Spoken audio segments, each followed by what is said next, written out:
El podcast de Cinéfagos.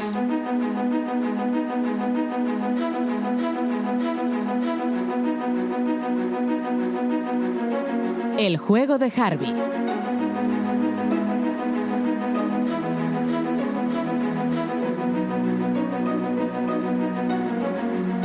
Con Emilio Domènech y Pablo Guerrero.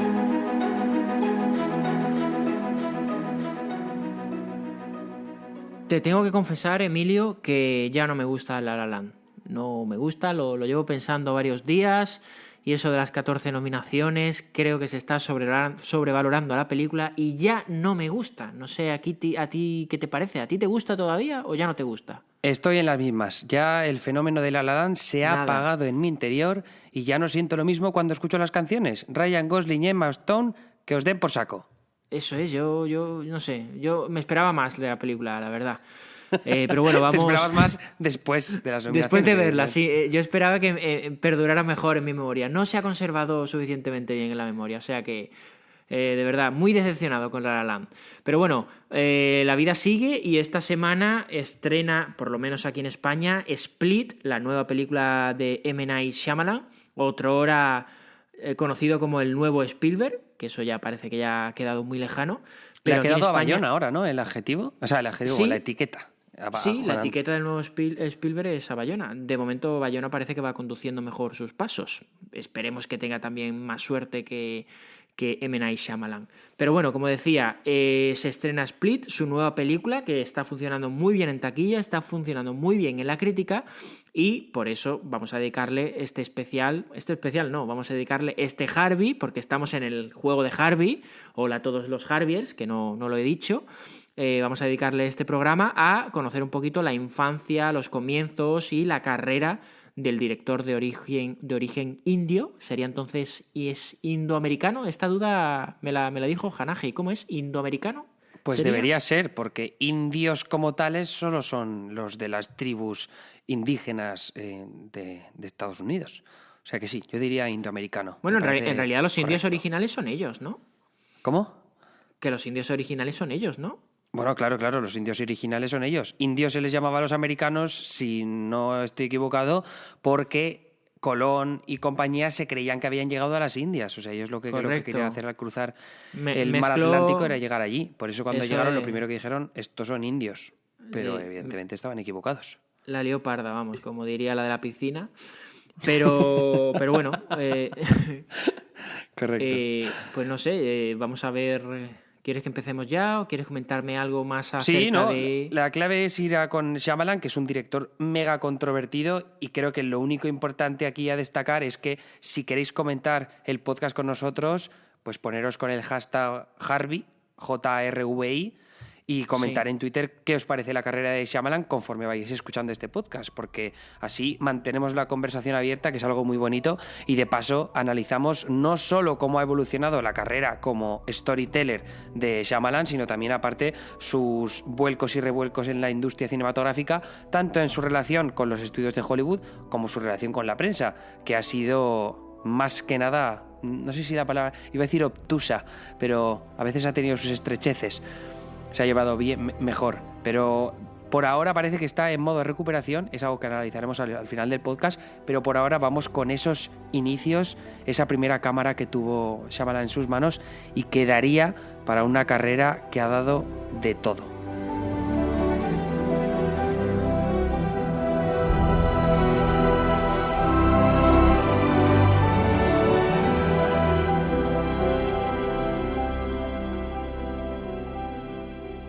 En la India de los años 60, Jayalakshmi y Neliat Shyamalan, un doctor y una ginecóloga, deciden mudarse a Estados Unidos tras el nacimiento de su primera hija, Veena. 6 años después, Neliat está de nuevo esperando otro hijo y se vuelve a la India con su familia para pasar los últimos 5 meses del embarazo. Es entonces un 6 de agosto de 1970 cuando nace en Mahé Manoj Shyamalan.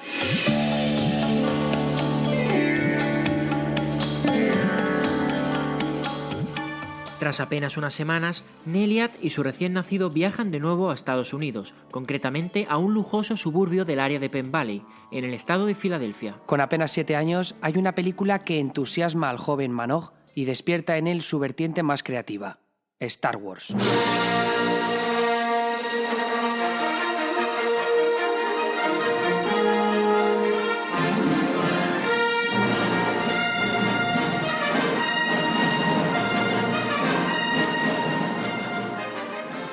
Poco tiempo después, la madre de Manoh descubre a su hijo con una cámara, algo no precisamente económico cuando todavía no existían las versiones digitales de hoy en día. La explicación de Manoh es sencilla. Le había pedido dinero prestado a la madre de un amigo y había alquilado una cámara para juguetear con ella. Cuando Neliat lleva a su hijo a la tienda para devolver la cámara, Manoh permanece en la tienda durante mucho más tiempo del que estaba previsto, y Neliat decide entrar para ver qué pasa. Al entrar, Neliat encuentra al dependiente de la tienda contando monedas sacadas de una bolsa de basura.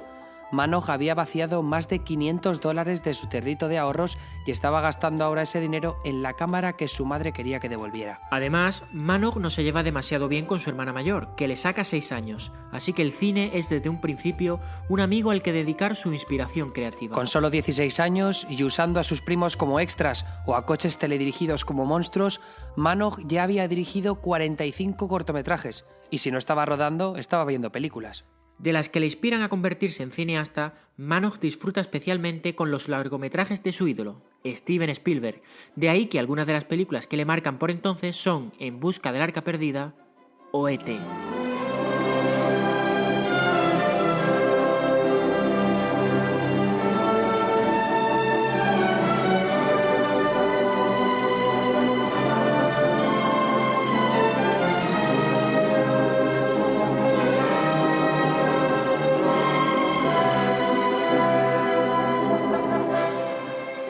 Pero los padres de Manoh quieren que su hijo sea médico, como los otros 7 doctores de la familia extendida Shyamalan, y de ahí las reputadas escuelas católica y episcopal por las que pasa siendo un adolescente. De la última se gradúa cum laude, y en el libro anual de fotos de estudiantes que él edita, Manoh se publica a sí mismo a página entera como protagonista de una portada falsa de la revista Time, en la que se lee: mejor director, un estudiante de la NYU toma Hollywood como un trueno. Sus padres, de hecho, reciben con decepción que el joven quiere estudiar cine en la prestigiosa Escuela de Arte de la New York University, donde Manoh acaba la carrera de 4 años en solo 3. Es en esos meses después de graduarse cuando Manoh decide adoptar como apodo Knight, por las dificultades de muchos al intentar pronunciar su nombre indio.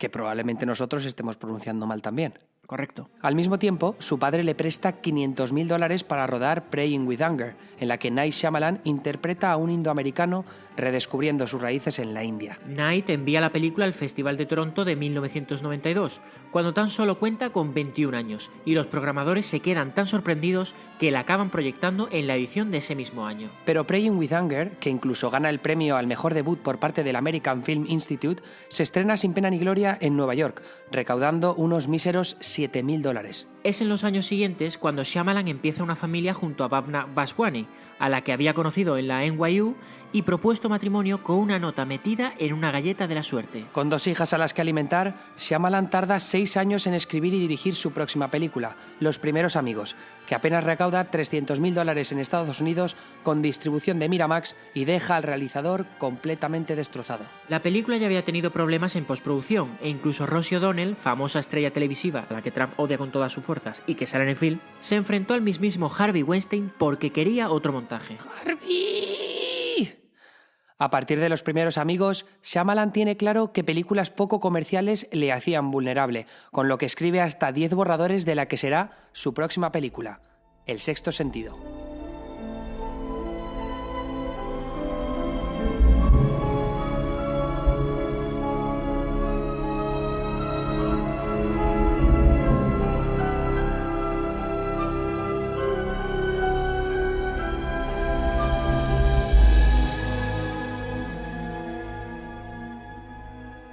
En Disney están contentísimos con la recepción de la película, por cuyo guión habían desembolsado más de $2,5 millones, y El sexto sentido acaba recaudando casi $700 millones en todo el mundo y es nominada a 6 Oscars, incluyendo los de Mejor Película, Mejor Director y Mejor Guión Original. También es un éxito para Disney El Protegido, una película de superhéroes que prueba la afinidad de Shyamalan con los cómics, la puesta en escena y cierto atractivo recaudatorio.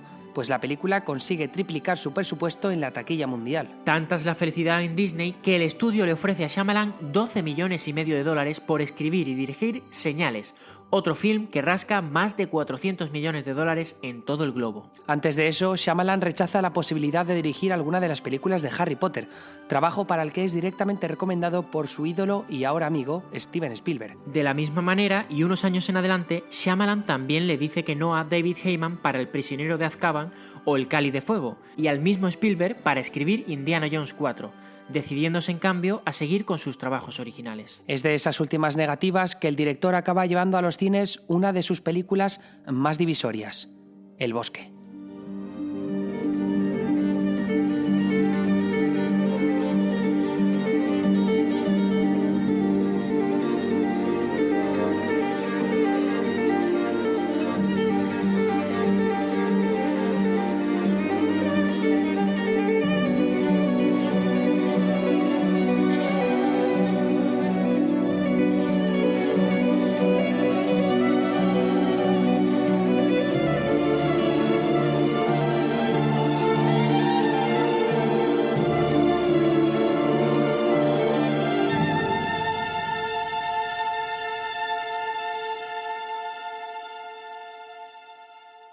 Aunque este podcast se hace con la excusa del estreno y de la confirmación de este renacimiento de M. Night Shyamalan, lo que parece claro es que por muy larga que sea su carrera y por muchas películas que haga, todo el mundo lo recordará como el director de El sexto sentido.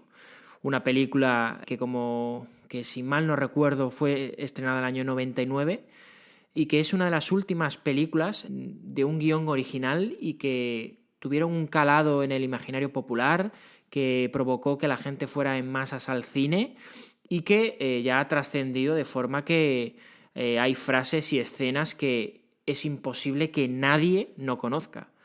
Así que, Nani, no sé tú qué opinas del sexto sentido. Tampoco vamos a hablar aquí, vamos a hacer análisis de todas sus películas porque no es ese tipo de podcast. Preferimos tocarlo en la narración, pero por comentar brevemente un poquito de cada una de sus películas, no sé qué opinión tienes tú del sexto sentido. A mí me parece muy interesante, habiendo escuchado en la narración cómo empezó él con sus dos primeras películas, que tiene esos dos fracasos comerciales que no le ayudan a despegar y sobre todo que hieren mucho su ego. Esto es un poco como con Donald Trump, que le duele mucho que no asista tanta gente a su inauguración o que no vea tanta gente en la televisión para su primera entrevista o para precisamente la inauguración como 45 presidente de Estados Unidos. Entonces aquí Shyamalan era un poco en la misma línea. Podía tener alguna crítica buena, los estudios podían estar motivados con el progreso que podía, o el talento o la progresión que podía tener su carrera en el futuro, pero lo que es cierto es que al final estas dos primeras películas no recaudan una miseria. Y entonces Shyamalan se pone en modo económico, y económico capitalista diría mejor, porque quería ganar dinero. Y me parece que El sexto sentido es una grandísima respuesta porque ofrece algo que me parece que hasta entonces no habíamos visto en los últimos 10 años, y aquí corrígeme si me equivoco, una película de estas características. O sea, que aparte de ser fantástica y que tenga todo este rollete de los fantasmas, llegues al final con una sorpresa de semejante calibre, que es algo que luego nos acostumbraríamos a lo largo de la carrera de Shyamalan, ¿no? Y sobre todo con las películas que vienen justo después, como puede ser Señales, El protegido o El bosque, que me parece que es la que mejor respuesta, o sea, la que mejor responde al fenómeno del sexto sentido, aunque es verdad que luego no funcionará tan bien, sobre todo por la crítica que la destrozó en su momento. Pero El sexto sentido me parece una película muy, muy interesante por eso mismo, ¿no? Porque vemos cómo un director, viendo cuál es la respuesta del público a sus dos primeras películas, decide cambiar de marcha y optar por una opción mucho más comercial. Y yo creo que la comparación incluso me podría permitir el lujo de hacerla con George Lucas en su momento, ¿no? Porque George Lucas dijo, voy a arriesgarme con Star Wars, cuando él había dirigido una película como THX, que era una película súper minoritaria, y sin embargo luego Star Wars se demostró que era pues la creación de este tema de las sagas cinematográficas a lo que luego se acoplaría también Steven Spielberg, ¿no? Así que Shyamalan yo creo que se miró un poco en el espejo de aquellos dos, ¿no? De los dos gorditos que eran colegas, aunque es verdad que Spielberg no está tan gordito como Lucas, pero se miró en ellos y al final pues intentó guiar su carrera en ese sentido. Le salió bien hasta que no. La verdad, hasta que no. Pero volviendo un poco al tema twist, al giro final, es un aspecto bastante importante a comentar, porque bueno, tiene bastante trascendencia en diferentes frentes. Por un lado, es considerado, junto al twist final de Sospechosos Habituales, uno de los grandes giros de la década de los 90. Pero es que además provocó que películas sucesivas, no de él, sino películas sucesivas, también apostaran por este tipo de twist al final que te dejaran descolocado. Pero es que además él también tuvo que apostar por este tipo de giros, y si no apostaba, digamos que la audiencia quedaba un poco decepcionada, porque ya él se había ganado la fama de soy M. Night Shyamalan, el que te va a dejar roto al final.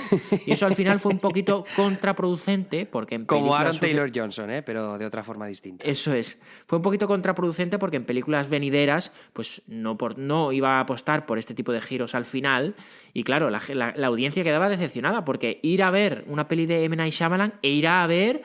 Vamos a intentar averiguar el giro final y al final no descubrirlo y dejarme, clavado en el asiento.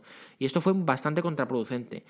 Pero sí, es lo que dices. Él decidió adaptarse un poco a la industria para ganar pasta, pero lo hizo de qué manera, ¿sabes? Que no hizo un cine comercial vacío, prostituyéndose, digamos, en pos del dinero, ¿no? Ofreció un contenido totalmente original.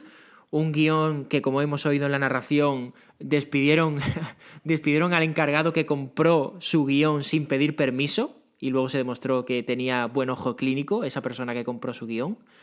Un guión original con algo que no habíamos visto, algo que ahora mismo echamos de menos en la actualidad, y como dices, comercial, pero funcionó a nivel de taquilla, a nivel de público, a nivel de crítica y a nivel de premios, porque no en vano recibió varias nominaciones a los Oscar, director, película. Por un momento pareció que era, no sé, el regreso de Bruce Willis, que finalmente no fue así. Así que, bueno, todo hacía presagiar que estábamos ante un director muy interesante con esta película y su siguiente película, Unbreakable, que se llamó aquí en España El Protegido, no venía sino a confirmar que estamos ante un director de propuestas interesantes y con muchas cosas que contar. No sé, ¿tú qué recuerdas de El Protegido, de Unbreakable? Yo es la que menos recuerdo le tengo y con la que debería ponerme cuanto antes, porque yo soy un admirador total de la carrera de Shyamalan. O sea, me parece uno de los mejores directores en activo, aunque es cierto que en sus últimas películas no ha demostrado tanto, y cuando hablo de las últimas hablo de las dos con la que se acabó casi su carrera, a lo Mel Gibson, ¿no? Que juntos rodaron en ese peliculón llamado Señales, en el que Mel Gibson intenta protegerse de unos cuantos judíos que bajan a la tierra.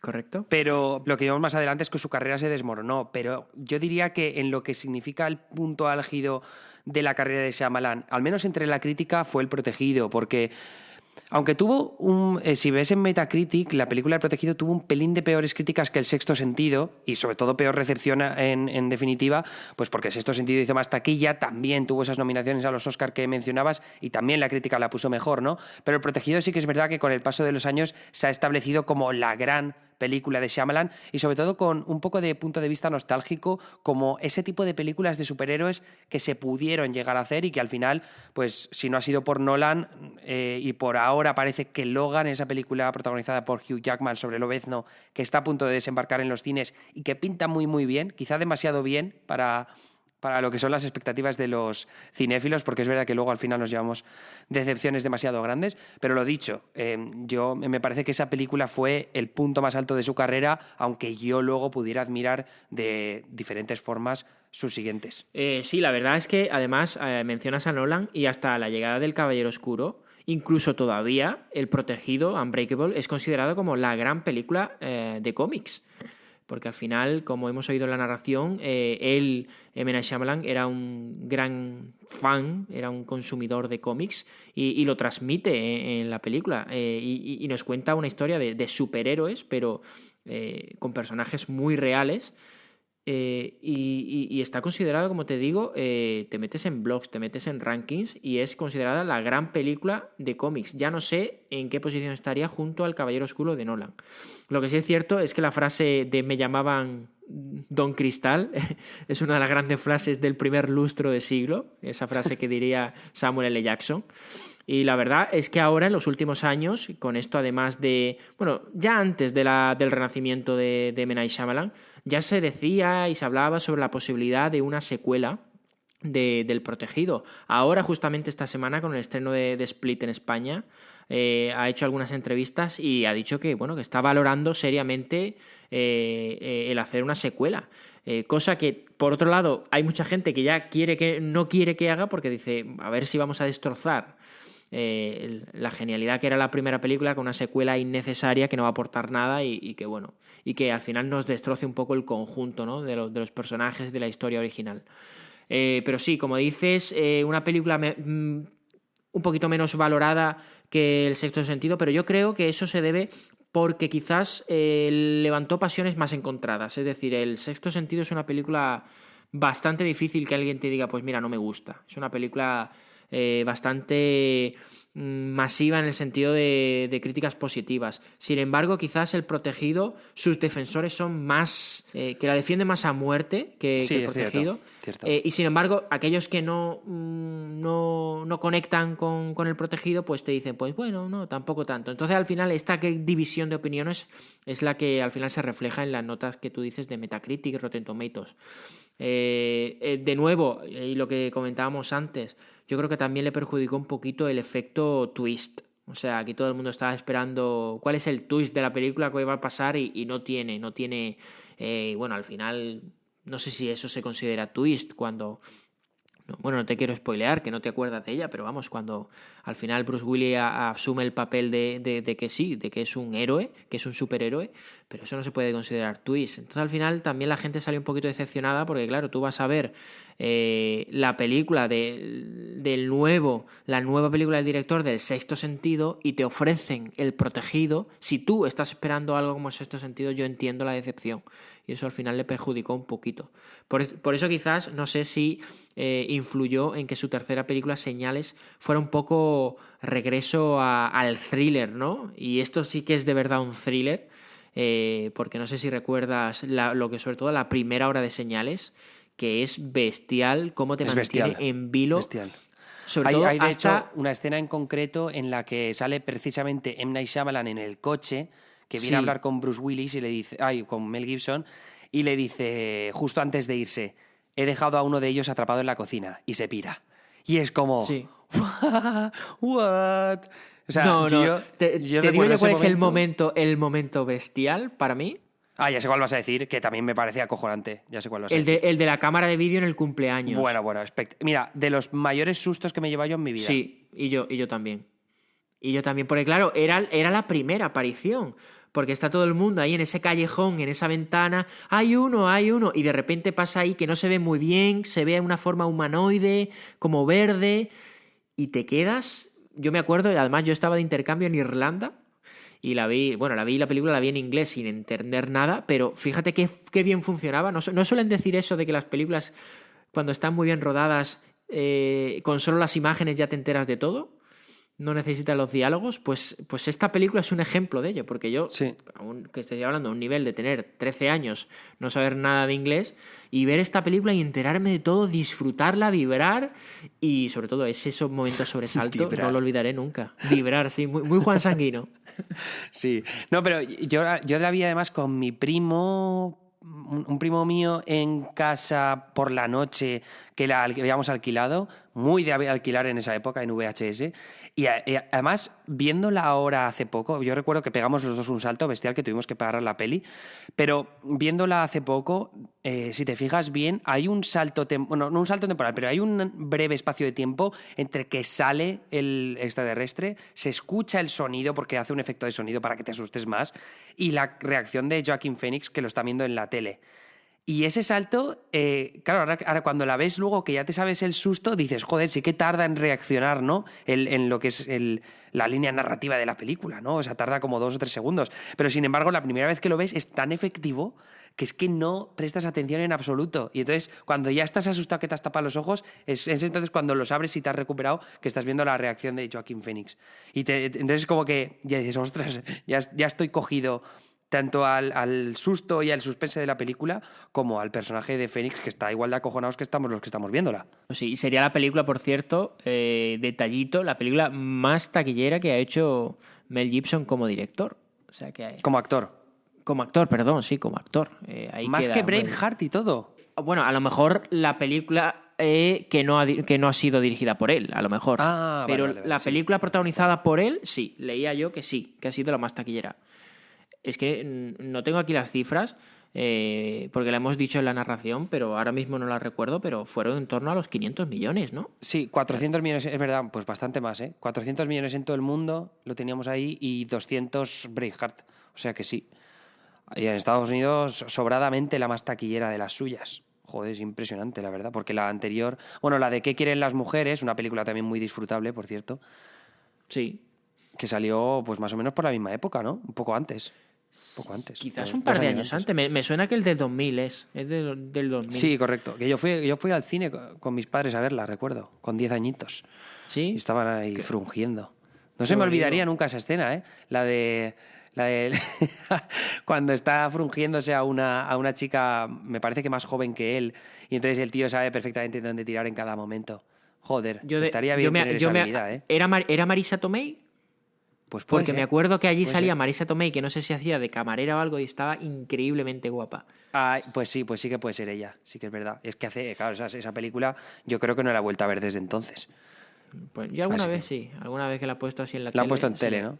Sí, la he visto. Pero por cierto, volviendo a señales, hay que decir que de nuevo el twist final esperado por M. Night Shyamalan, en este caso, de nuevo, alerta, spoilers, era que al final los bichos pues eran débiles al agua, ¿no? Que por eso al final se tienen que pirar de la... ¡Sorpresa! Se tienen que pirar de la tierra al agua, y mucha gente les decepcionó este thriller cuando es este twist, perdón, cuando es un poco también homenaje a lo que es la Guerra de los Mundos, porque si recuerda la Guerra de los Mundos, al final también los bichos se morían porque cogían un resfriado o cogían... Sí, con las bacterias. Claro, correcto. al final, claro, no están inmunizados como nosotros Lo mismo que se... le pasó a los indios cuando les invadimos en Norteamérica, que les pegamos todas las enfermedades que traíamos de Europa. Y hicieron y fueron cayendo todos como bichos. Bueno, esa es la pues excusa eso. que hacen los americanos para decir que no hicieron genocidio con los indios, claro. Bueno, joder, estoy soltando yo una soya también. Madre mía, me van a encarcelar. Pero de la última que faltaría sería la del Bosque, que me parece otra de esas películas que gestiona el suspense de manera soberbia y que o sea, Shyamalan se merece todos los galones posibles, habidos y por haber, por cómo maneja la tensión en sus películas, y además está acompañada de una de las mejores bandas sonoras de James Newton Howard, que tiene 2 o 3 temazos impresionantes, y además liderada la película por 2 interpretaciones magníficas, una Bryce Dallas Howard, la otra Joaquin Phoenix. Lo de Adrien Brody, bueno, es un poco más comentable. Bueno, pero Joaquin Phoenix recuerdo que sale poquito en esta película, ¿no? Porque no le apuñalan al principio, y es por eso que Bryce Dallas Howard tiene que ir a buscar pero me la ayuda. apuñala mucho más adelante en la peli, ¿no? La apuñala ¿sí? casi en la mitad. Pues no, Yo la es que no la tengo- recuerdo mucho. No la Lo que, tiene sí reciente, ¿no? lo que sí recuerdo es que esta sería la aparición de Bryce Dallas Howard, ¿no? Hasta entonces... Sí, correcto. Que no- luego, claro, no sé luego si- haría La joven del agua con él también, que hablaremos más adelante de ella. Vamos a dejar en suspense cómo haría Shyamalan para saber si nos gustó o no, porque es probablemente su película más controvertida, diría yo. Aunque es verdad que El Bosque también en su momento, ¿te acuerdas cuando se vendió como una película de terror? Es que el tráiler era claro, total. No lo era. El tráiler era total, y bueno, y al final era... De nuevo, volvemos a el giro shyamalaniano, ¿cómo se diría la palabra? Que ese fue No lo muy sé. bueno, ¿eh? A mí el giro del Bosque me encanta, ¿eh? Me parece genialérrimo. Que, por cierto, una de las cosas curiosas de estas 4 películas, que es también por la razón por la que hemos seccionado esta parte del podcast, es que todas estaban distribuidas por Disney. Que es increíble que Sí. veamos este tipo de películas en su momento. Bueno, si hablamos de primeros de los años 2000, Bob Iger todavía no había saltado a la palestra, pero claro, vemos cómo ha cambiado en los últimos 20 años la estrategia de producción y de distribución de Disney, porque estos son películas que ahora mismo creemos inconcebibles para la ristra de largometrajes que va estrenando a lo largo del año Disney. Y luego una película como El Bosque, que claro, con la distribución de Disney tuvo la oportunidad de llegar a todo el mundo y llegó a España siendo un exitazo acojonante. Luego se desmoronó un poco en los siguientes fines de semana, pero el fin de semana de estreno que hizo Norte de 6 millones de dólares fue el tercer mejor estreno europeo, por detrás y de Francia y de Alemania. Pero que 6 millones de dólares ahora mismo, o sea, son casi impensables. Así que nada, que eso, que fue un fenómeno de marketing absoluto por la razón que comentábamos antes, ¿no? Que la vendieron como esa película de miedo que al final resultó no serlo en absoluto. Bueno, no en absoluto, porque al final siempre tienes la tensión que te transmite Shyamalan, que eso tiene su parte de terror, pero no el terror que algunos buscarían en su momento como un proyecto de La Bruja de Blair y demás, que sería por la misma época. Me gusta que comentes esto de Disney porque los oyentes de Harvey ya nos habrán oído más de una vez decir que Disney tiene todas sus divisiones muy bien gestionadas, Lucasfilm, Marvel, Pixar, pero que si en una sección, en un departamento está fallando es en el de cine adulto. Falló este año pasado con la película de Steven Spielberg, falló con la de La Hora Decisiva que protagonizaba Chris Pine. Y fíjate, curiosamente estamos hablando de una etapa, de un lustro en el que Disney triunfaba, ofrecía contenido de calidad y para todo el público de cine original. Fíjate cómo ha cambiado la cosa. Quizás habría que volver, M. Night Shyamalan tendría que volver a Disney, ¿no? No lo sé. Yo creo que tiene que pasar algo, que es algo que comentábamos tú y yo, que Disney necesita tener un bagaje económico más fuerte. Y esto se ha rumoreado mucho en los últimos meses, algo que también se ha comentado aquí en Harvey a lo largo del año pasado, que Apple sigue teniendo a su disposición muchísimos miles de millones de dólares de cara a poder hacerse con una gran empresa de contenido, porque lo anunciamos ya aquí en las noticias de Harvey hace unas semanas, que Apple iba a pasarse a la creación de contenido, o al menos eso parece que está en los planes de Tim Cook y compañía. Entonces, la compra de Disney sería un paso pues coherente de cara a crear mucho contenido para sus distintas plataformas, que las tiene, son muchísimas y van creciendo a una velocidad impresionante. De hecho, en España los móviles iPhone están cogiendo ya los Samsung, que son con gran diferencia los que más se venden en nuestro país. Pero la compra de Disney por parte de Apple sería un paso muy interesante porque le permitiría a Disney arriesgarse mucho más con sus películas, no tanto con sus marcas ya establecidas como son Lucasfilm, como es Pixar, Disney Animation o Marvel, pero sí con las películas originales como puede ser una Tomorrowland o como puede ser un La Hora Decisiva. Entonces ya sería poner 100 millones, 150 millones para este tipo de películas, que sería evidentemente más arriesgado, pero que es gasto que se puede comer una gran empresa tecnológica como Apple sin ningún problema. Bueno, pues si te parece bien, terminamos aquí este bloque y nos vamos ya al siguiente. Hemos hablado en este primero de los comienzos de M. Night Shyamalan, de su juventud, de su etapa universitaria, de sus primeras películas fallidas y, por supuesto, de su gran éxito con estas 4 películas. Ahora toca hablar de lo que quizás muchos recuerdan de M. Night Shyamalan, que es su etapa de fracasos y de mala relación con público y crítica.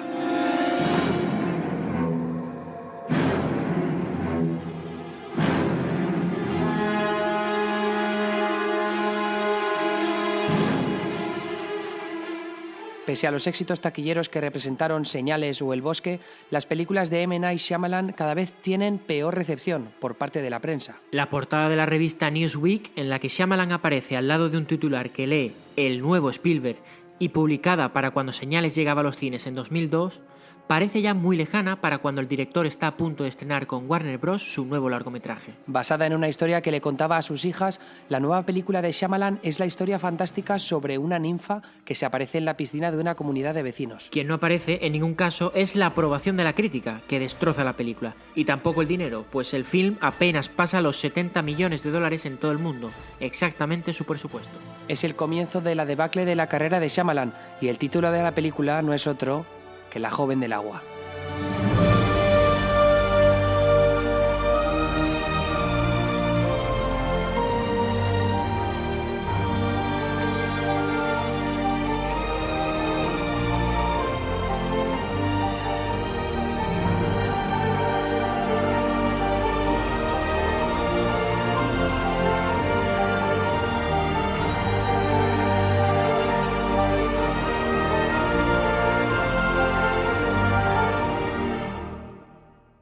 Pero pese a que el film es un desastre, Shyamalan todavía la considera una de las grandes oportunidades de su carrera. Tampoco le es fácil al bueno de Shyamalan encontrar una productora que se comprometa a financiar su nuevo guión, titulado provisionalmente como The Green Effect, y que es declinado por prácticamente todos los estudios de Hollywood. Tras tomar apuntes y reescribir el guión unas pocas veces, es finalmente Fox quien se compromete con Shyamalan a darle casi $50 millones para dirigir a Mark Wahlberg y Zooey Deschanel en la película que finalmente sería conocida como The Happening.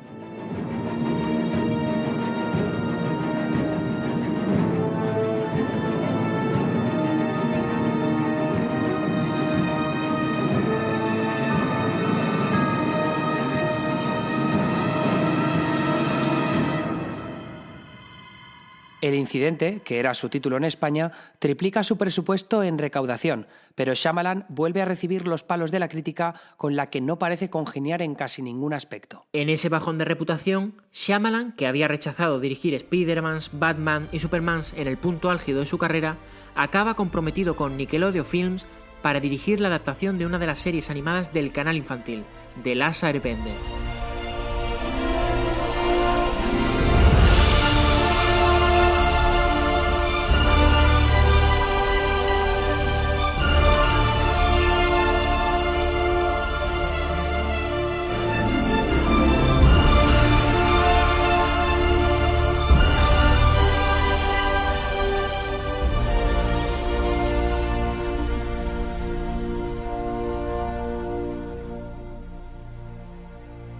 Shyamalan conocía la serie a través de una de sus hijas, que quiso vestirse como una de las protagonistas para Halloween y vio potencial en la serie para una película y quizá hasta una franquicia. Además, Shyamalan siempre había querido participar en una saga, tal y como ya habían hecho George Lucas con Star Wars o Steven Spielberg con Jurassic Park. Así que en cuanto Paramount, a través de su consejero delegado Brad Grey, aprueba un presupuesto de más de $150 millones, el realizador se suma al proyecto de llevar The Last Airbender al cine. Es así como llega otro de los batacazos de su periplo hollywoodiense, con la prensa cinematográfica incluso catalogando a The Last Airbender como una de las peores películas jamás hechas. El film, por suerte para Shyamalan y el estudio, logra duplicar presupuesto y dejar la factura cerca de salvar los números rojos. A quien sí hace perder dinero Shyamalan es a Sony, después de comprometerse con Will Smith a rodar una historia original que el actor había pensado para una película protagonizada por su hijo Jaden. Smith había llamado a Shyamalan el día de su cumpleaños, todavía cuando los coletazos del fracaso que había supuesto The Last Airbender magullaban el ego del realizador. Con Smith dispuesto a interpretar un papel en la película, Sony accede a un presupuesto de más de $130 millones y deja que el guión pase por las manos de hasta 3 guionistas más después del primer borrador que firma Shyamalan. Pero las plumas de Gary Whitta, uno de los firmantes del libreto de Star Wars Rogue One, Stephen Gaghan, que escribió Traffic para Steven Soderbergh, o Mark Paul, ganador del Oscar por The Hurt Locker, no consiguen salvar el nuevo y último fracaso de M. Night Shyamalan, After Earth.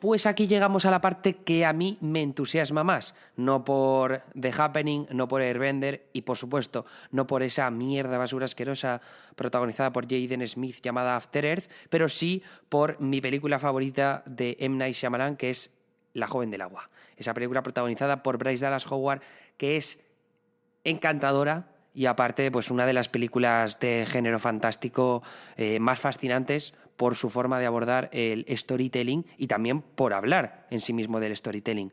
Y liderado además por un reparto increíble que protagonizan Bryce Dallas Howard y Paul Giamatti, y sobre todo con ese finalazo con la música de un nuevo pues muy motivado James Newton Howard, por supuesto. No sé a ti qué te parece, Moloco, me suena que no te gustó tanto, pero a mí, vamos, esto fue el principio de la debacle total para en la carrera de Shyamalan, pero a mí esta peli me flipa. No, a ver, no me gustó tanto, evidentemente, porque a nadie le ha gustado tanto la película como a ti. O sea que comparado contigo, evidentemente no me gustó tanto. A mí la película yo la recuerdo bien, solo la vi una vez, la vi en su momento, la recuerdo como una película muy mágica, con un final, el final creo que era en la piscina, ¿puede ser? Correcto. Que de hecho, mira, tiene un final parecido por cómo se la juega y cómo de arriesgado es con la serie de OA de Netflix, que ha tenido mucho... Se habla mucho de ella en las últimas semanas por ese final tan loco que tiene. Pues esta me parece que es un poco parecido, porque se arriesga mucho en todos los elementos y las alegorías y el imaginario fantástico que construye, la mitología que diríamos a veces, y a veces jugártela tanto con esa mitología puede ser problemático porque la gente puede o meterse mucho en el papel o distanciarse lo suficiente como para terminar burlándose y que le parezca una parodia. Pues con The OA pasa un poco parecido. A mí me funciona que la leche. A ti dices que es mágica, imagino que también te funcionó. Sí. Yo la película la recuerdo bastante bien, de nuevo, te digo, tengo que revisitarla, pero sí, a mí en general mi problema con M. Night Shyamalan vendría en sus siguientes películas que ya hablaremos si quieres, porque supongo que te gustará comentar algo más de La joven del agua. No, yo ya he hecho mi declaración.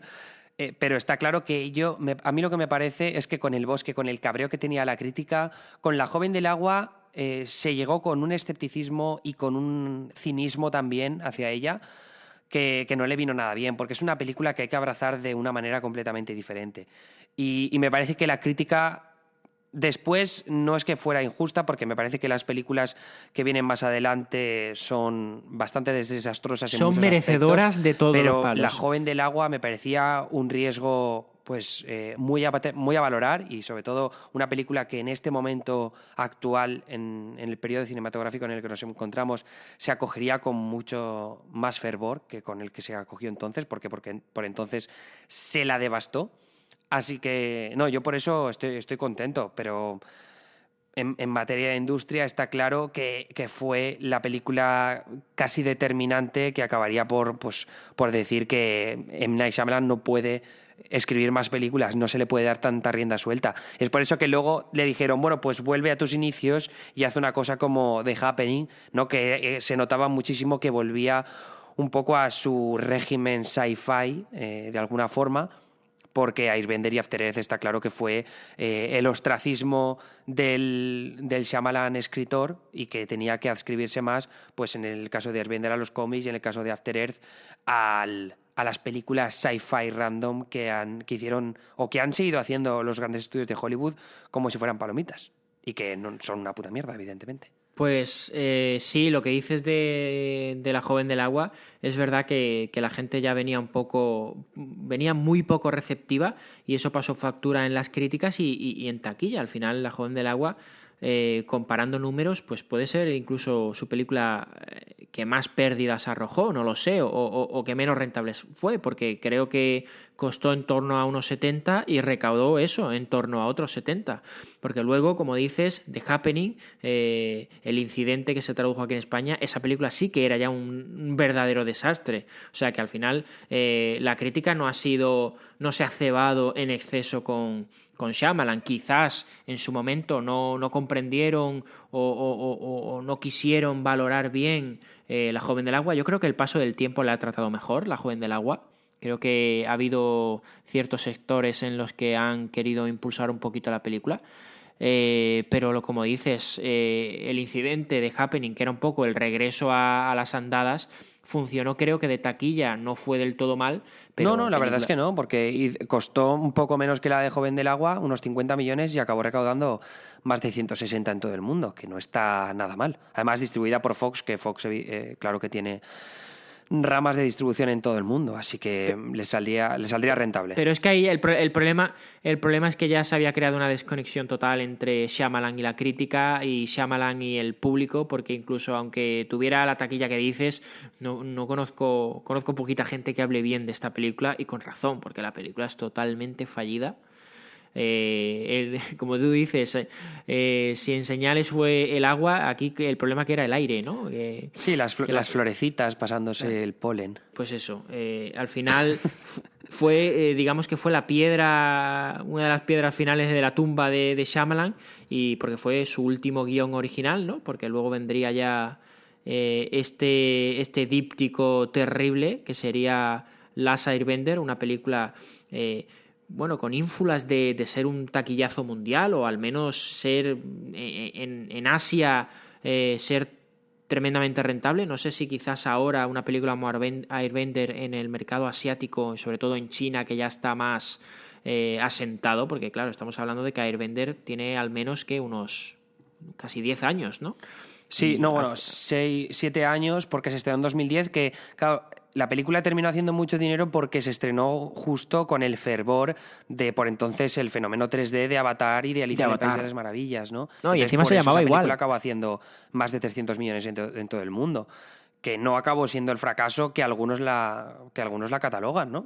No, claro, si es que además M. Night Shyamalan, y lo estamos viendo, tiene menos fracasos de los que pudiera parecer. Al final, lo que ha pasado con M. Night Shyamalan es que ha habido una desconexión con el público en cuestión de que aprecien sus películas como apreciaron sus primeras películas, y desconexión con la crítica. Pero en cuanto a la taquilla lo estamos viendo, excepto La Joven del Agua, The Happening fue rentable, The Last Airbender fue rentable. Al final, pinchazos de M. Night Shyamalan, quizás La Joven del Agua, yo diría que es After Earth, el gran ¿no? pinchazo de su carrera. Y After Earth ahí por ahí, ¿no? No sé si After Earth también por ahí, pero es verdad que al final, ya sabes que Will Smith, y lo que hemos comentado aquí también varias veces, es una fuerza imparable en lo que es la taquilla internacional. La película hizo norte de 200 millones, que para lo que... No, 250 millones norte. La película costó 150, evidentemente no le saldría tan rentable, pero es verdad que luego con los ancillaries, que se llaman, que es todo lo de vender aeropuertos, vídeo bajo demanda, DVDs y demás, sí que acabarían recuperando, quiero entender, pero es cierto que, que fue un fracasillo. A mí me parece que sobre todo se ha engrandecido toda la relevancia de Shyamalan como cineasta por culpa de cómo le ha tratado la crítica, que en cualquier caso ha estado muy justificado en los últimos largometrajes.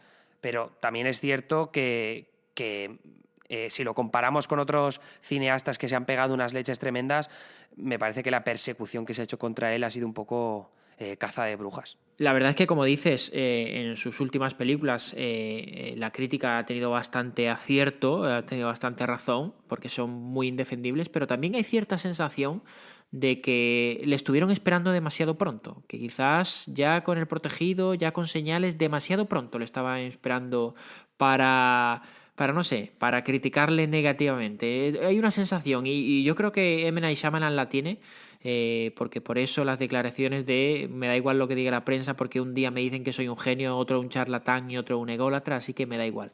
Así que es verdad que la crítica tiene razón en sus últimos años, pero queda esa sensación.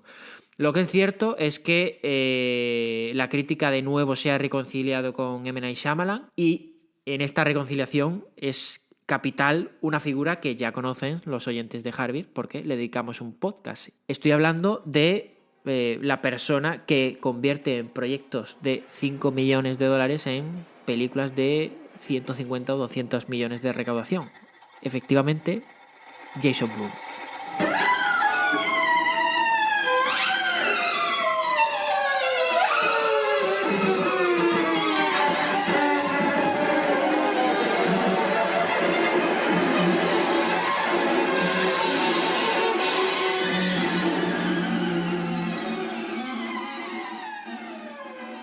Jason Blum, conocido productor de películas de terror de bajo presupuesto con su propio sello Blumhouse Productions, se pone en contacto con M. Night Shyamalan en 2010 para presentarle su modelo de hacer películas y ofrecerle la posibilidad de colaborar. Al acabar la reunión, Blum no está seguro de si Shyamalan está siquiera interesado en una posible colaboración con él, y tras un tiempo manteniendo el contacto, ambos dejan de hablar. Eso es hasta que Shyamalan finalmente vuelve a llamar a Blum para decirle que lo ha conseguido, que finalmente ha rodado una película de bajo presupuesto. Blum directamente responde con un «pero se supone que íbamos a hacerlo juntos». Es de esa conversación, y después de que Blum vea un primer montaje de la película mencionada por el director, que Blumhouse Productions acaba sumándose a la postproducción de The Visit.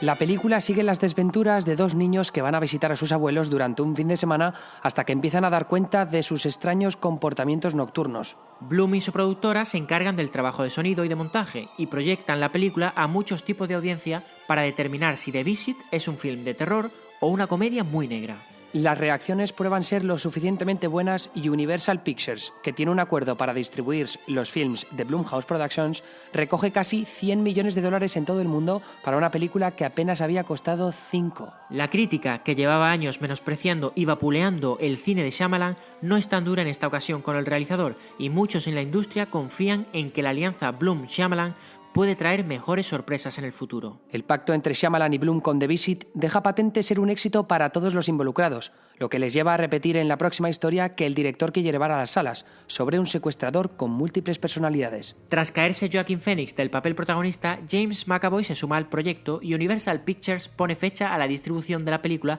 en enero de 2017, bajo el título Split.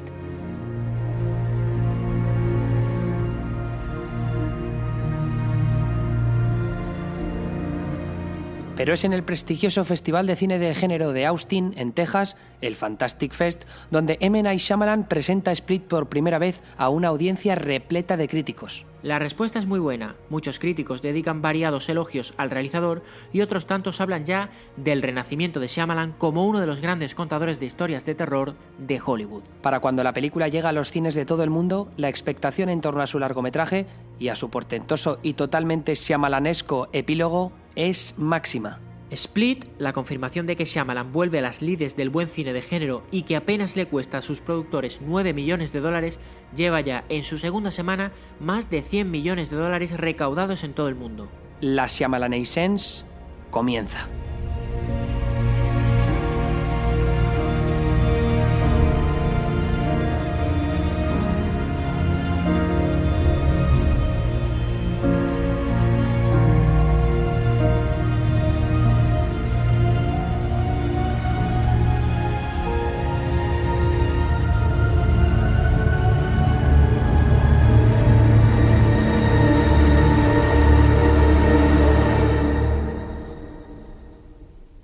Pues sí, Nani, la Shyamalanescence, como has dicho, parece que está comenzando, parece que está volviendo Shyamalan después de su etapa de desencuentro con taquilla y con crítica.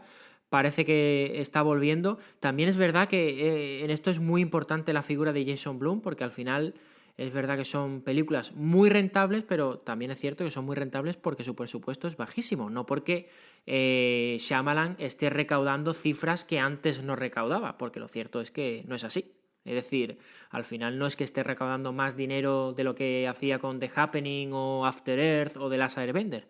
El problema aquí es que no cuesta 130 ni 150 millones, sino que le costó 2 duros The Visit y le ha costado 4 duros Split. Así que no sé cómo tú ves si al final la importancia de Jason Blum en el renacimiento de Shyamalan al final es capital. No, es totalmente clave. Y luego, comparativamente hablando, si vemos las películas poco taquilleras, entre comillas, de M. Night Shyamalan, pues yo qué sé, es que The Happening 200 y poco...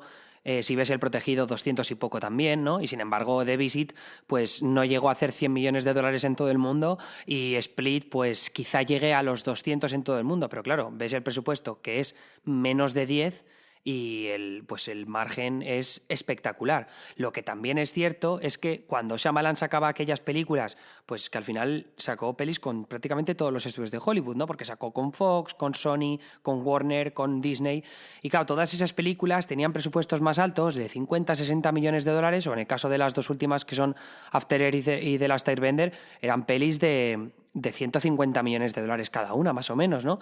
Y entonces los presupuestos de marketing eran incluso más altos todavía. Sin embargo, lo bueno de la política o del modelo de Jason Blum es que no solo tienes unos presupuestos bajos, entre los 5 y los 10 millones de dólares cuando son directores con cierto prestigio o con secuelas de algunas de las películas que han sido éxitos dentro de Blumhouse, pues los presupuestos de marketing van un poco acorde, ¿no? Entonces, en vez de ser 100, como haría un estudio grande de Hollywood, Universal se deja pues 30, 40 millones de dólares. O sea que en estos casos, para estas películas, los presupuestos de promoción son mucho más grandes que los de las películas en sí mismas. Y por eso luego se pueden permitir hacer esas recaudaciones tan increíbles, ¿no? Porque en Estados Unidos ya vemos que va camino de los 100 millones de dólares y vamos, si ha costado solo 10, te puedes imaginar pues lo... ¿cómo se dice? Provechosa. No, ¿cómo se dice otra palabra? Profitable. Solo me sale la palabra en inglés. Moroco. Sí. Sí, profitable, sí. Profiterol. Tú dices, vale, pues también. Esa misma. ¿Beneficiosa? ¿Beneficiosa? No, rentable. No. Esa es la palabra. Rentable. Rentable. Eso es. Bueno, sí, rentabilidad, beneficios, primo hermano. Pero bueno, volviendo un poco a comentar las dos películas que toca, lo cierto es que The Visit, aunque como hemos oído en la narración, es una película que escribió M. Night Shyamalan sin contar con... Bueno, escribió e hizo sin contar con Jason Blum. Lo cierto es que no, es una película muy del sello de Jason Blum por el estilo de cómo es la película, ¿no? Que es un poco... es found footage, ¿no? Que es un poco lo que hizo con... ¿Cómo era? Paranormal Activity, correcto, ¿no? sí, Un poco, que la compró. Bueno, pero utilizando Jason Blum me parece que compró cuando Paranormal ya estaba hecha. Y luego yo creo que fue un poco a partir de ahí que adaptó su modelo a encontrar ese tipo de películas o a producirlas por su cuenta, ¿no? Pero sí que es verdad, sí. y es curioso, ¿no? Que digas, no, es que Jason Blum se reúne con Shyamalan, luego están un tiempo sin hablar y de repente Shyamalan le llama y dice, mira, que he dirigido una peli de bajo presupuesto sin ti y con una película que se parece mucho a tu modelo de hacer películas. Yo no sé si esto es el ego de Shyamalan, ¿no? Que no se podía permitir admitir que había basado su película en el modelo de Jason Blum, y cuando vio que no podía sacar la película a algún estudio dijo, bueno, voy a llamar a Blum, que seguro que le interesa porque es su formato y que como Blumhouse Production tiene el acuerdo de distribución con Universal, pues entonces ya lo tengo fácil, ¿sabes? Igual se le complicaron las cosas y tuvo que declinar o renunciar a su ego para poder conseguir que la película saliera adelante. Porque luego también estaba lo de los problemas de montaje, ¿no? Que a veces hacía un montaje Shyamalan y le salía una película de terror, hacía otro y le salía una comedia. Entonces yo creo que en ese tipo de complicaciones que se sumara Blumhouse a la postproducción seguro que fue importante. Y lo que terminó siendo una película que, dentro, aunque sea found footage, después de todas las películas que nos hemos comido del género, pues está bastante bien, porque no es una reinvención en absoluto, pero sí que es una película bastante fresca. Pero es muy interesante esto que dices del tema de los montajes, de que un montaje le salía más terror y un montaje le salía más comedia negra, porque al final el montaje final es un poco mezcla de los dos. Correcto, sí. Porque si recuerdas The Visit, es una película con escenas de terror muy potentes, pero también con muchas escenas que causaban la risa generalizada en la sala de cine. No, totalmente. Es tan sumamente rara la película. Y yo creo que también, en ese sentido, muy consciente de lo que es y de reírse de sí misma, en muchas partes de la película. Y es lo que decía Shyamalan en algunas entrevistas, que él lo que quería hacer, lo que estaba realmente interesado ahora con el cine que va a hacer a partir de ahora, es esa mezcla de suspense y humor. Que el humor quizá no se lo hayamos visto tanto, pero es cierto que el suspense es uno de los directores que mejor lo maneja. O sea, es acojonante. Siempre ha sido muy consciente del tono, de cómo llevar el tono de sus películas, porque ya en su primera etapa él ya habló además que tenía que mantener un poco el tono entre suspense, terror y drama, porque se me iba siempre, no sé si era al revés, pero creo que recordar que decía que siempre se le iba al drama a la película, ¿no? Y que él era el que de maneras forzadas e intencionadamente tenía que ir generando el tono de suspense y de thriller, porque si no se le iba al drama puro. Entonces, esto es un poco lo que tú dices, pero ahora en el sentido contrario. Él es muy consciente del tono que le quiere dar a sus películas y entonces pues le va a añadir un poco de humor o de thriller o de suspense según en este caso él quiera para su próxima película, pero sé que él es muy atento a la hora de siempre de hilvanar géneros y nunca hacer un género puro. Él siempre te va a mezclar, antes te mezclaba terror, drama, suspense, ahora parece ser que está apostando por el humor, parece ser no.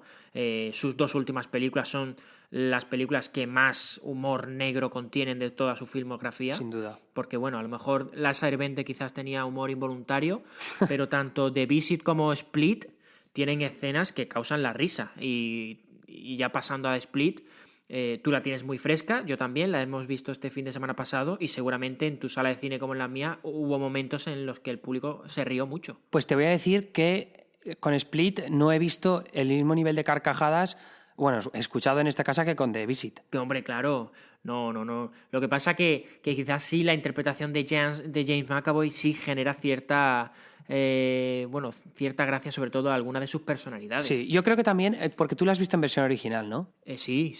Es que yo la he visto sin versión original y creo que me he perdido muchos chistes. Estoy bastante seguro, porque es una tarea pendiente, pero claro, estando aquí en Alcoy, ya ves tú, porque es que me tengo que ir a bajar a Alicante para ver películas en versión original. Pero lo que sí que es cierto, a mí, por ejemplo, me hizo muchísima gracia. El final, por supuesto, que ya no sé si quieres comentar. Me parece que es interesante comentarlo porque explica muy bien por la la carrera noticia de Shyamalan. también, Pero por la luego, noticia aparte, que ha también generado. me parece muy divertida la escena en la que hace el cameo Shyamalan, ¿no? Que se llama gordo a sí mismo, porque es verdad que está más hinchadito. Y a mí eso sí que me tocó. Pero luego, lejos de ahí, con el tema de las personalidades, lo cierto es que yo estaba tan metido en la interpretación de McAvoy que tampoco tuve tanto tiempo para reírme. Es verdad que había algunas que eran tan histriónicas que al final lo único que puedes hacer pues reaccionar con simpatía, ¿no? Pero quiero decir que el nivel de carcajadas, what the fucks que hacía con The Visit no me ha pasado con esta película. No, sin duda. La otra era mucho más de humor negro. En este caso el humor se refiere un poco a eso, a el momento en el que James McAvoy interpreta al niño de 9 años. Esa interpretación, por ejemplo, en mi sala sí causaba mucha risa, como hacía la pronunciación, ese deje, no sé si que era un seseo, ceceo, ahora mismo no recuerdo, pero te parecía que tenía la lengua de zapato. Sí, en español igual, ¿eh? El doblaje la verdad es que no estaba nada mal en ese sentido. Pues eso, yo creo que en ese sentido es más la interpretación más que la propia película. No sé si a nivel, estuvimos hablando fuera de micro, al nivel de dirección quieres comentar algo, o la película en general. Yo sé que a ti te ha gustado más que a mí. A mí es cierto que le tengo que dar una segunda oportunidad porque la parte central me voy yo un poquito, se me hace un poquito reiterativa. Yo personalmente hubiera agradecido un poquillo de tijera en la parte central porque el comienzo y el desenlace me parecen bastante interesantes, pero no sé tú cómo lo ves, cómo ves la película y cómo ves ciertas decisiones como director de Shyamalan. A mí me parece muy interesante todo el planteamiento formal. O sea, no solo porque tiene escenas que técnicamente son un prodigio, que están muy, muy bien. Hemos visto además muchos travelings hacia atrás este año. Y bueno, hay uno que lo hemos comentado ya en este podcast, que fue el de Mel Gibson en Hasta el último hombre, que vemos en una trinchera cómo la cámara va tirando hacia atrás y vas viendo cómo el bando japonés y el bando americano se enfrentan frente a la cámara, que es impresionante. Y en esta película vemos ese traveling hacia atrás en el que los personajes, en este caso dos chicas distintas, van corriendo hacia la cámara. Y me parece que es impresionante porque es que no se ve cómo puede hacer esa clase de trailing, porque no estábamos comentándolo fuera de micro, que no es una Steadicam, que una Steadicam sería pues un cámara con un aparato enorme en el cuerpo y la cámara se tendría que mover al menos un poquito, aunque tenga estabilidad, y tampoco parecía que fueran raíles porque tanto la parte de arriba como la de abajo se ven. Debe ser algo en los laterales, pero no sé cómo lo ha montado, pero me parece brutal. Y luego, aparte, decía el aspecto formal, porque el director de fotografía también está muy avispado y seguro que ha trabajado en este aspecto con Shyamalan, decidir cómo se ponen los personajes en la pantalla, o luego también qué ropa se quita cada personaje. No sé, en general me parece que el manejo de los espacios está muy, muy controlado y me recuerda bastante a la película de Fede Álvarez que vimos en verano, que es No respires, que también es una película que tiene muy claro en los espacios en los que se mueve y cómo quiere rodarlos y cómo quiere que los personajes se muevan en ellos.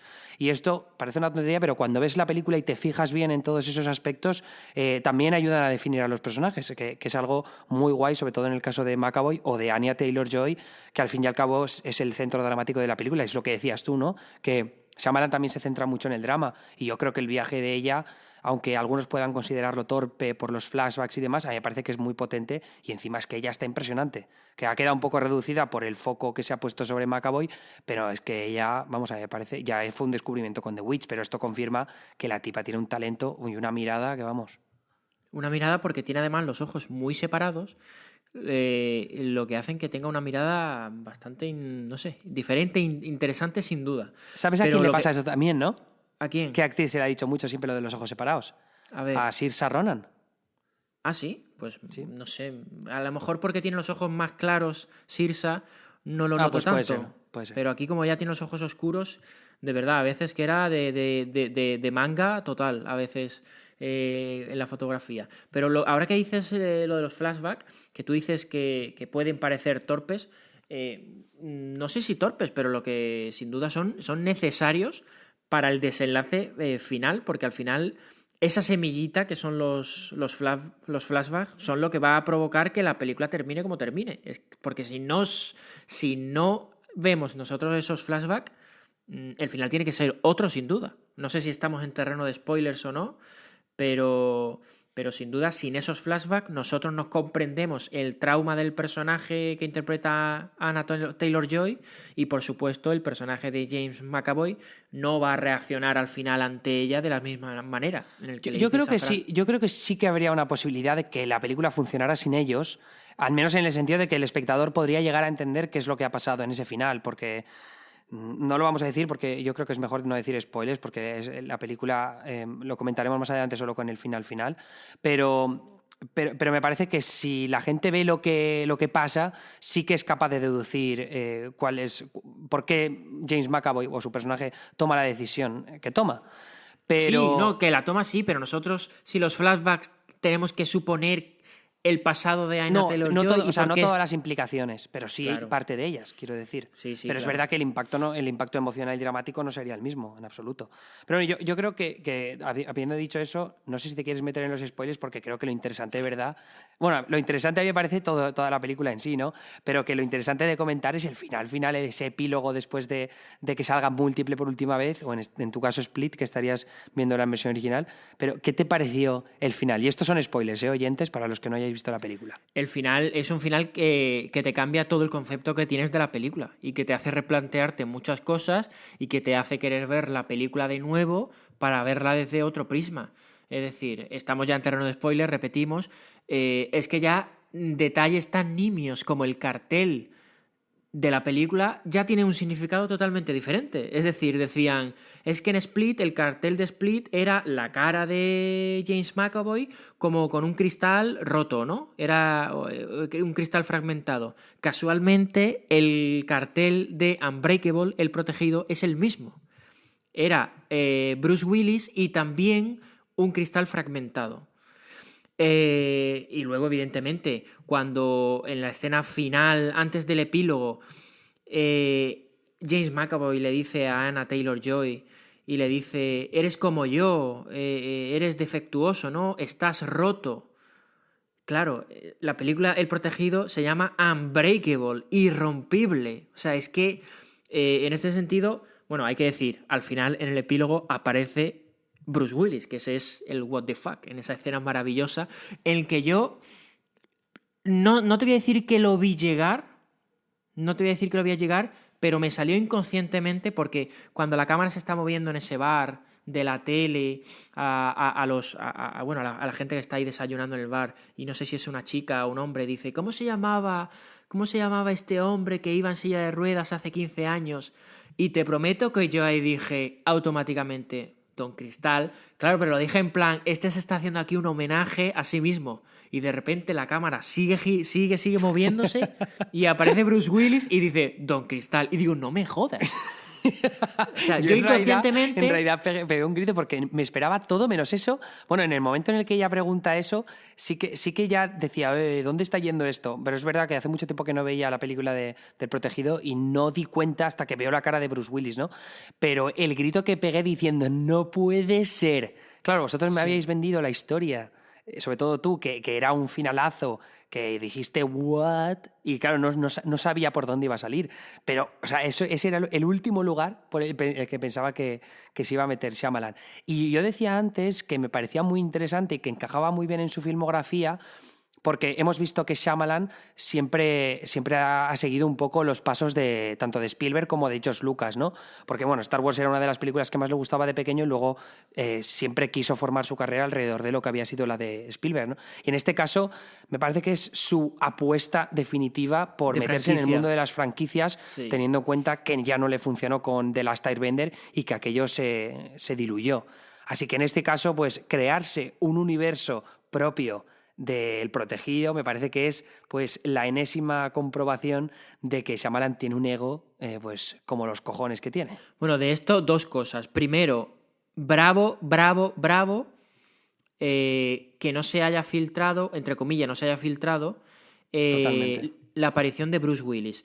No sé, digo bravo, entre comillas, porque en su momento recuerdo que hace unos meses en Twitter se estuvo comentando que se había dicho el giro final de Split, cuando precisamente se proyectó donde tú dices En el Fantastic Fest. En el Fantastic Fest. Como yo no quise spoilearme, no sé si el giro final se refería a la nueva personalidad de James McAvoy o se refería a la aparición final. Pero en cualquier caso, los medios no se han hecho eco. Es decir, no ha sido como Johnny Depp en Animales Fantásticos, que eso hubiera sido un what the fuck impresionante y hubiera sido interesantísimo. Eso nos lo destrozaron. O sea, por este lado, maravilloso. Y por otro lado, hay que decir que ha hablado ya M. Night Shyamalan al respecto y dijo que cuando él escribió El Protegido ya tenía pensado el papel de Kevin, el papel del personaje al que da vida James McAvoy. Simplemente lo que pasó es que cuando estuvo desarrollando pues, los personajes de Bruce Willis y de Samuel L. Jackson, pues dice que no le encontraba espacio, ¿sabes? Pero que él ya lo había concebido como un villano de Bruce Willis. Al no encontrar el espacio, lo sacó de la película, lo dejó aparcado y lo dejó guardado. Y El Protegido finalmente se convirtió en una película de un enfrentamiento entre Bruce y Samuel L. Jackson. Pero el personaje ya lo tenía en mente. Por eso, con eso en la cabeza, pues tiene bastante sentido que lo haya querido recuperar, que durante muchos años se haya hablado de esa secuela del Protegido y él no haya, bueno, ha querido echar balones fuera. Parece que quizás se va a atrever porque, bueno, esto pide a gritos una secuela. O sea, esto en realidad estamos hablando de que Split es una secuela, pero de una película de orígenes de otro personaje. Entonces, no sé si Jason Blum soltará un poquito más de pasta, porque no sé si El Protegido quizás demande un poquito más de dinero o se puede mantener, ajustar a los 10 millones de dólares.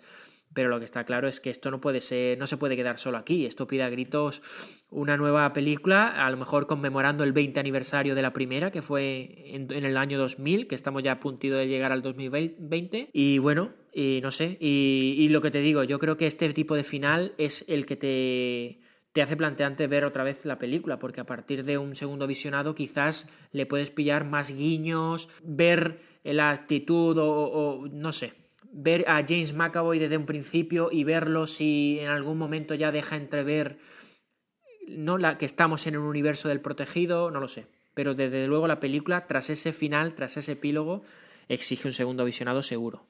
Y lo que es muy interesante también es que decían que en los test screenings, que son esas proyecciones que se hace para probar qué tal responden las audiencias a una película, se quitó esa última escena de la película.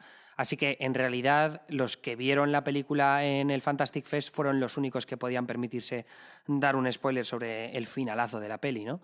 Pero, en cualquier caso, y por cerrar este tema con Múltiple, pues no sé, yo imagino que ya hemos dicho casi todo lo que tenemos que decir, aunque ahora me dirás tú, pero de las películas de M. Night Shyamalan siempre se ha comentado mucho, lo ha dicho él en varias entrevistas, que no le gustaba pasarse de hora 40, o sea, de esos 100 minutos, ¿no? Porque intentaba que las películas tuvieran mucho ritmo y que fueran pues lo máximo condensadas posibles, y de ahí pues que Airbender, The Last Airbender tuviera muchas críticas porque decían que a veces, bueno, que la voz en off, yo es que no la he visto, pero esto lo leí en la entrevista, pero decían que la película se complementaba con narraciones en off que comentaban escenas o tramas enteras, ¿no? Y sin embargo, Múltiple, si la comparamos con el resto de películas de M. Night Shyamalan, dura la que más con diferencia. O sea, esta dura 1 hora 57 minutos, cuando la película más larga de Shyamalan hasta este momento había sido La joven del agua, que duraba 1:50. No es casualidad que tampoco que una de las pelis más largas sea Múltiple, que es muy buena, y La joven del agua también.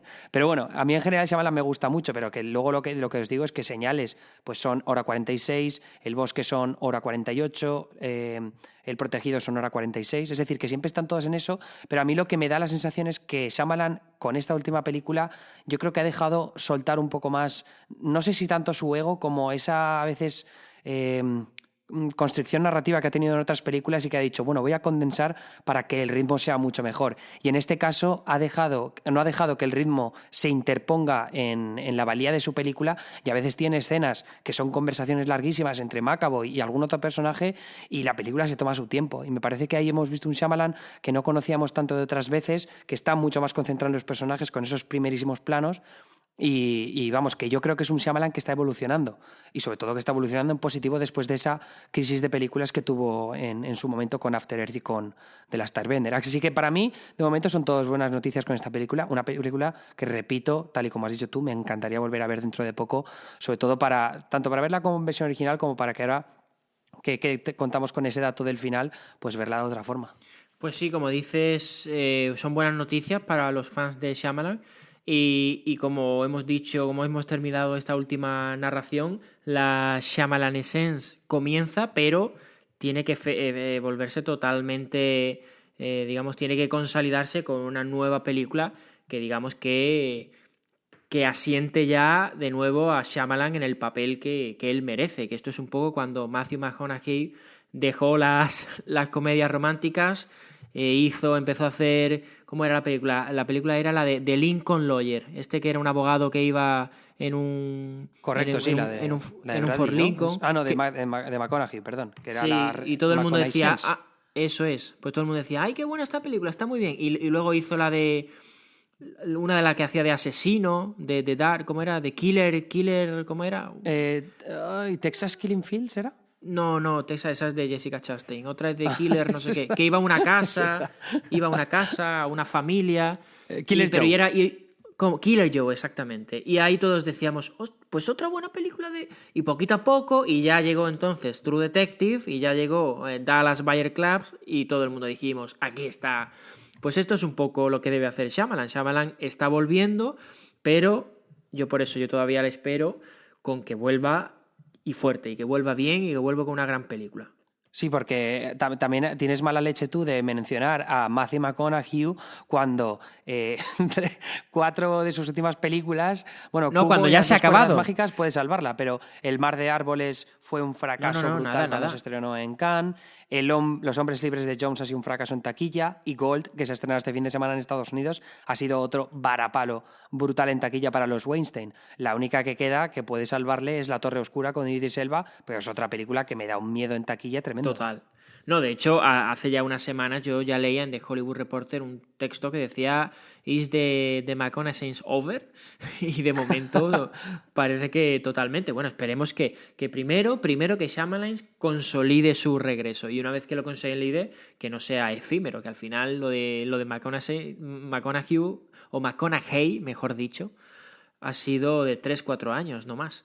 Pero bueno, no sé si quieres aportar o decir algo más de Manoch. Yo solo quiero terminar diciendo que me parece absolutamente demencial que una película como Split, que es buen cine de género, tenga un 62/100 en Metacritic. Que les jodan a los críticos estadounidenses. Me tienen harto con M. Night Shyamalan. Poquito a poco, déjalo que vuelva poquito a poco. Pues nada, vamos con las noticias, ¿no? Venga, vamos con las noticias. Las noticias cinéfagas de la semana.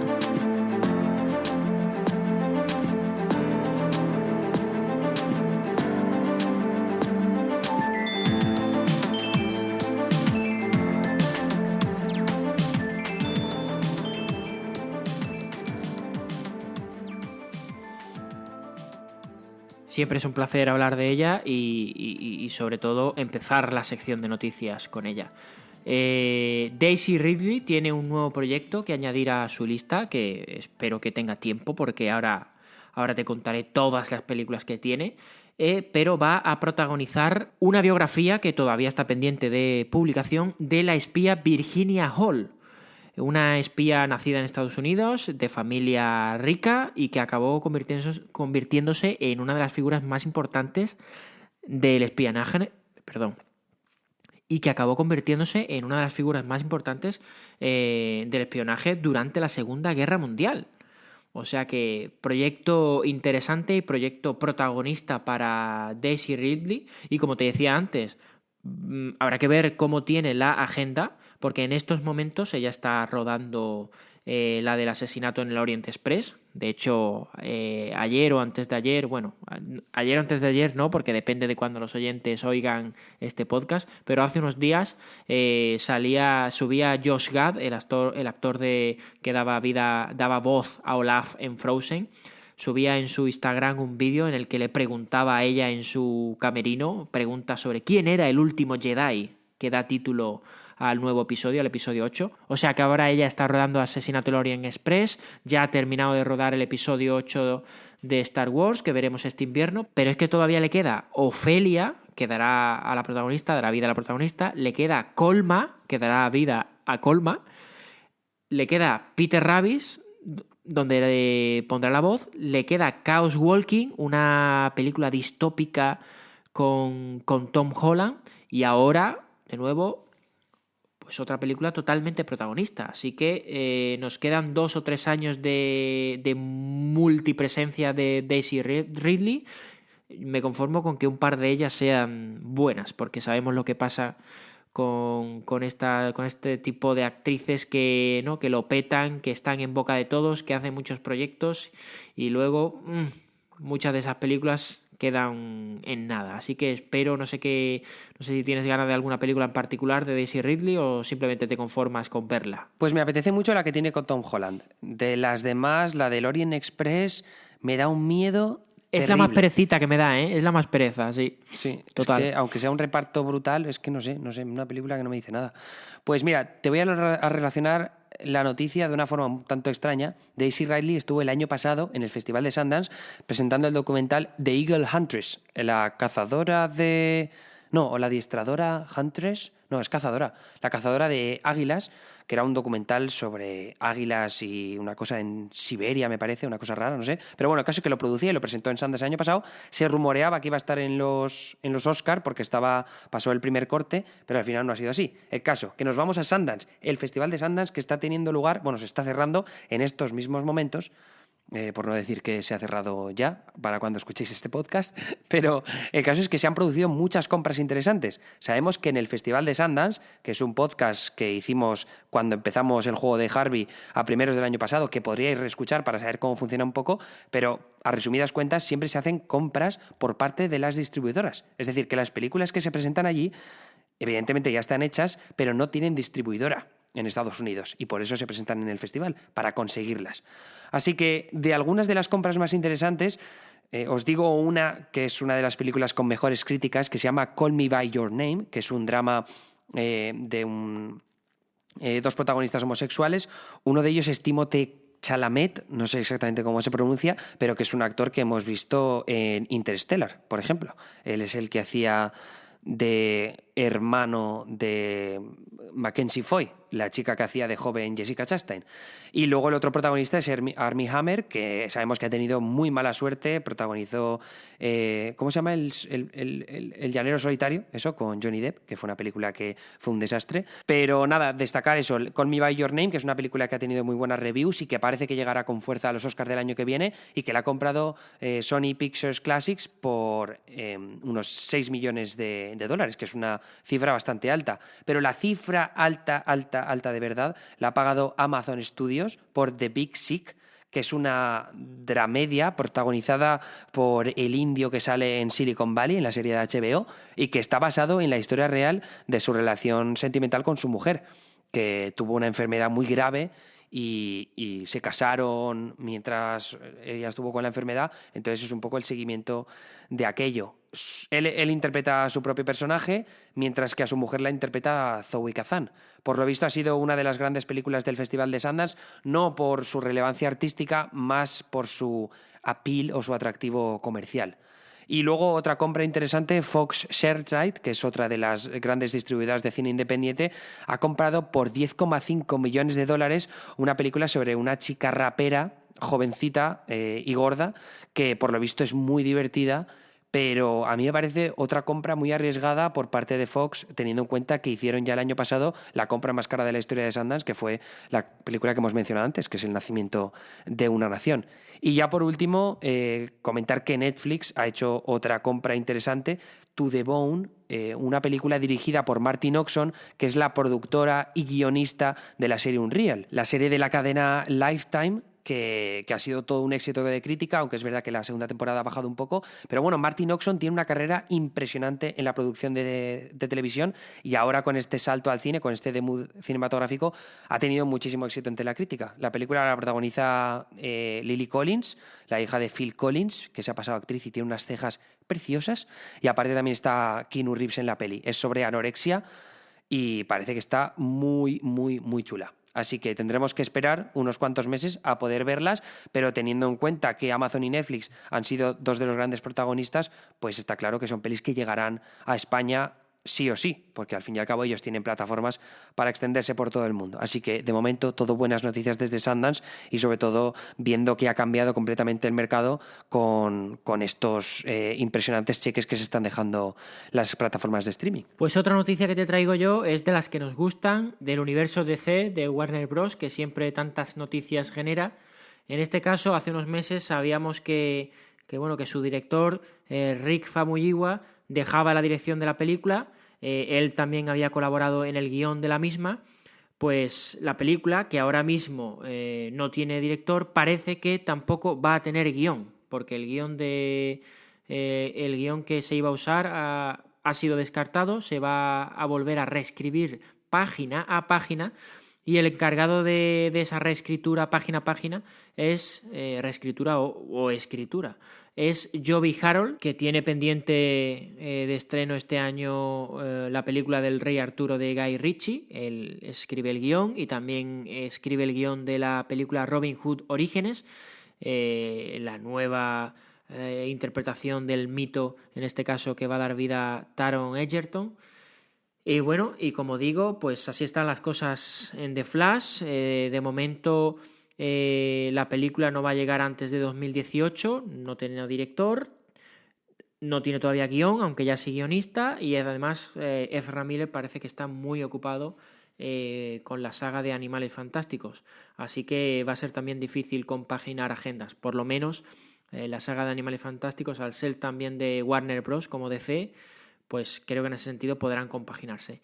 Pero bueno, como digo siempre, este año DC tiene que estar muy atento a la taquilla de Wonder Woman, porque va a ser muy importante, porque no me quiero imaginar lo que sería para el estudio otro pinchazo de cara a la crítica y quizás una taquilla que no cumpliera las expectativas. Pues yo la última noticia que te traigo es sobre Netflix, que se ha comprado un proyecto llamado The Eggplant Emoji, es decir, el emoji de la berenjena.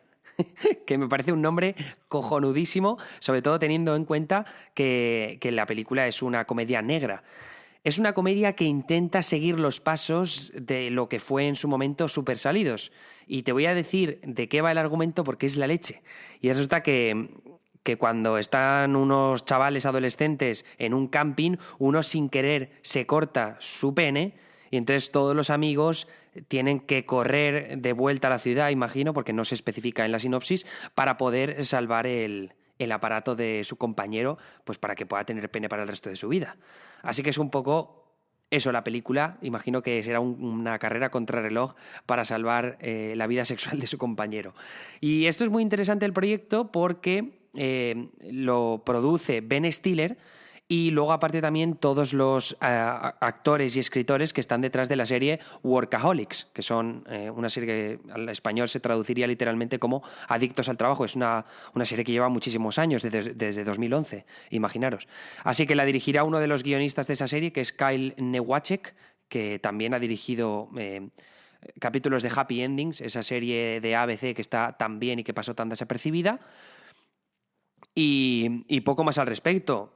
Parece que hubo una guerra de apuestas, de ofertas para ver quién se hacía con la película entre varios estudios diferentes, y al final ha sido Netflix quien se ha llevado el proyecto. Así que por eso es por lo que destacamos esta película, porque siempre que hay una bidding war, que es como se conoce en Estados Unidos, pues significa que el proyecto es bueno. Así que parece que el guión, que por cierto será R-rated, tiene pinta de proyecto con potencial a sacarnos unas cuantas carcajadas. Además, la produce también el estudio de Seth Rogen, Point Grey Pictures, y también Scott Rudin, que se va a poner detrás de la producción con su compañía Scott Rudin Production. Así que todo bonito en este proyecto que llegará a Netflix tarde o temprano. Pues yo que me alegro, porque como usuario de Netflix lo podré ver. Así que nada más, Nani, algo más que comentar. Nos vamos ya, que otro podcast que nos ha quedado muy largo. Mira que se nos va de madre, no puede ser. Mira que prometimos, no, venga, 50 minutos, 1 hora, pero con esto de las narraciones, claro, al final se nos va. Pero bueno, no pasa nada, ¿no? Los oyentes nos lo perdonarán, ¿no? Nos lo perdonan seguro, nos quieren demasiado. Mira, y con eso nos aseguramos que si una semana no venimos, pues bueno, compensamos. Al final hacemos la media de 1 hora y media, 1 hora y media, 1 hora y media, y nos sale al final 1 hora por semana. Ya está. Si hacemos 1 hora y media, 3 podcasts, podemos hacer una semana no hacerlo. ¿Qué te parece? Me parece una idea fantástica. Correcto. Pues nada, Moloco. Vale. Venga. Un abrazo y hasta la semana que viene. Pues venga, un beso, un abrazo y un guiñito.